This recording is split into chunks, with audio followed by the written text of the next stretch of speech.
আসসালামু আলাইকুম আমার প্রিয় দর্শক ভাই বোনেরা, চলে আসলাম আবার আমার ছিটা রুটির 3 নাম্বার পাটে। এখন আমি ছিটা রুটি বানাবো।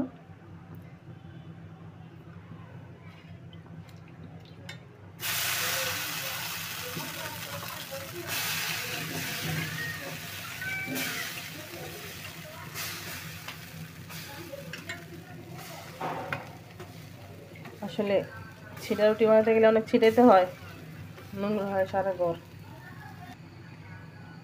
এই প্রথম পিঠা হয়ে গেছে,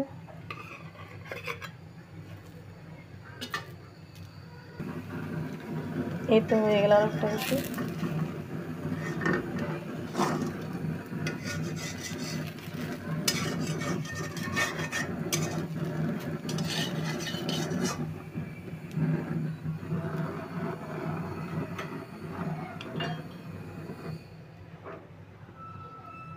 এখন আরেকটা দিয়ে দেবো। এই যে দেখো বন্ধুরা, এক এক করে এভাবে শুকোটা করে নিব। ব্যাস আস্তে আস্তে এভাবে হয়ে যাবে আমার রুটি বানানোর পর।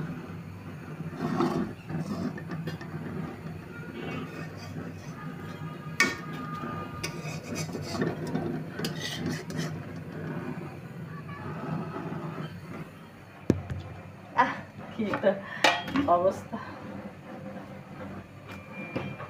যা ভিডিও করা দে।